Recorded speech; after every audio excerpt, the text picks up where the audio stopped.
RK news MP। लोक माता अहिल्याबाई के जन कल्याण और सुशासन के कार्य प्रेरणादायक हैं।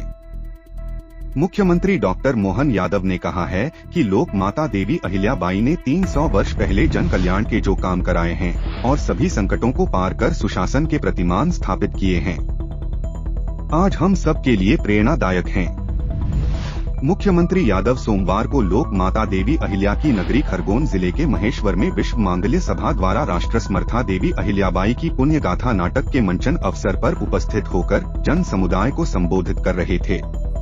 इस अवसर पर राष्ट्रीय स्वयं सेवक संघ के सरकार्यवाह दत्तात्रेय होसबोले, केंद्रीय महिला एवं बाल विकास मंत्री सावित्री ठाकुर, मध्य प्रदेश के संस्कृति, पर्यटन, धार्मिक न्यास एवं धर्म स्वराज्य मंत्री धर्मेंद्र सिंह लोधी, होलकर स्टेट के युवराज यशवंत राव होलकर, विश्व मांगल्य सभा की अध्यक्ष रेखा खंडेलवाल, राष्ट्रीय संगठन मंत्री डॉक्टर वृषाली जोशी, विश्व मांगल्य सभा मध्य प्रदेश की अध्यक्ष सूरज दामोर, सांसद ज्ञानेश्वर पाटिल, डॉक्टर सुमेर सिंह सोलंकी, विधायक राजकुमार मेघ, बालकृष्ण पाटीदार, सचिन बिरला सहित अन्य गणमान्य नागरिक, अधिकारी एवं बड़ी संख्या में आमजन उपस्थित थे।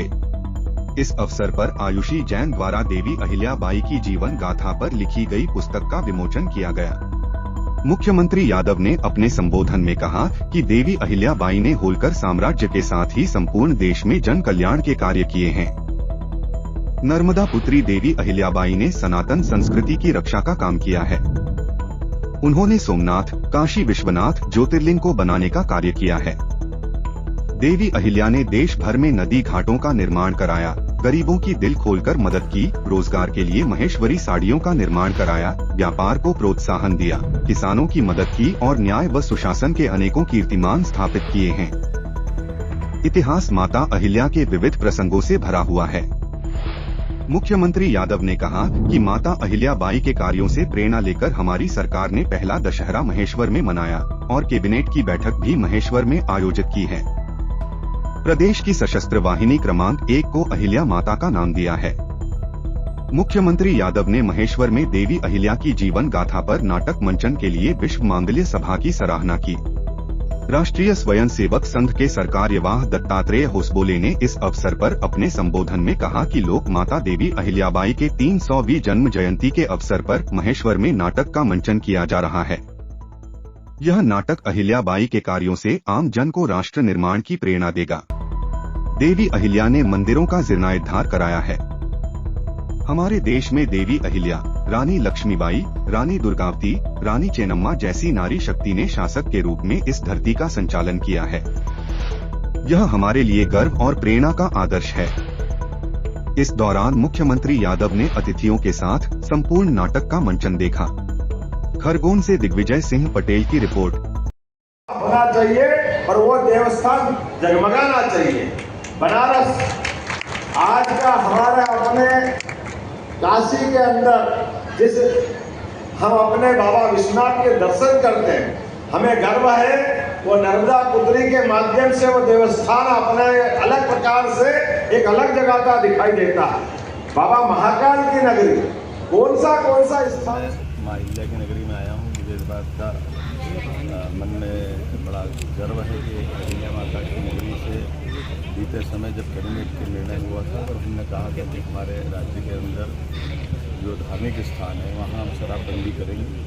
मुझे इस बात का संतोष है कि कल के बाद महेश्वर, मंडलेश्वर, ओंकारेश्वर, पन्ना, ओरछा, उज्जैन ऐसे 17 स्थानों पर शराबबंदी लागू की है। कुल मिलाकर शराबबंदी तो पहले भी थी, लेकिन उसकी भूमिका परिसीमा स्पष्ट नहीं थी। हमने परिसीमा स्पष्ट की। मैं मान के चलता हूँ कि अहिल्या माता की कई सारी प्रेरणाएं हमारे लिए काम करती हैं। उन प्रेरणाओं के आधार पर हमारी सरकार के द्वारा इस प्रकार से काम किया जा रहा है। मुझे निदेशी राम की प्रेरणा अगर कोई है तो अहिल्या माता है। मेरी अपनी ओर से अहिल्या माता के चरणों में प्रणाम। आज मैं अहिल्या पे एक नाटिका बनी थी, उसका शुभारम्भ करने के लिए आया था। और इस अवसर पर एक चीज़ और जोड़ना चाहूँगा। मध्य प्रदेश स्वराज्य जिसने यशस्वी प्रधानमंत्री श्रीमान नरेंद्र मोदी जी के नेतृत्व में शिक्षा नीति लागू की थी जब मैं शिक्षा मंत्री था, तो आज एक लेख लिखा है श्रीमती इंदिरा गांधी ने और उनने उस शिक्षा नीति को लेकर के जो बात कही है उसमें कटु शब्दों में उसकी निंदा की। जी सोनिया गांधी ने मुझे इस आरोप बात लगाया। का ऐसा लगता है कि उनने वो नई शिक्षा नीति देखी नहीं है। हम अपने अतीत के ऊपर गर्व करना चाहिए। उसको अगर कोई अतिरंजित का बात कहता है या वो कम्युनल बात कहता है तो कम्युनल तो वो थे।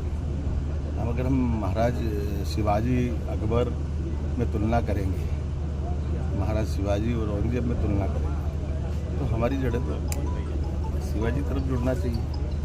हमारे देश के जो नागरिक हैं उनके प्रति भाव होना चाहिए। ये रहीम रसखान का भी सम्मान करता है, अच्छी बात है, लेकिन रहीम रसखान ने यहाँ के भगवान कृष्ण की भक्ति गाई है, जड़ों से जुड़ने का प्रयास है। लेकिन वो शासक जिन शासकों की भारत के प्रति कोई लगाव नहीं, ये उसी प्रकार से जैसे अंग्रेजों का है। अंग्रेजों से क्यों बाकी लोगों ने स्वतंत्रता का युद्ध लड़ा, देश को आज़ाद क्यों कराया है? तो मूल बात ये कि हमारे द्वारा वर्तमान की शिक्षा नीति से स्वावलंबन भी होना चाहिए, शिक्षा से संस्कार भी आना चाहिए, शिक्षा से संस्कृति का भी गर्व होना चाहिए, शिक्षा से जुड़ करके भविष्य की लंबी छलांग भी लगाना चाहिए और अतीत की गलतियों के आधार पर जो देश गुलाम हुआ था उन सारी बातों से हट करके बात करने की ज़रूरत है। मुझे इस बात का संतोष है कि नई शिक्षा नीति के माध्यम से जो 2020 में लागू हुई वो सारी बातें जोड़ करके करने का प्रयास किया। सोनिया गांधी का ये कहना है कि राज्यों से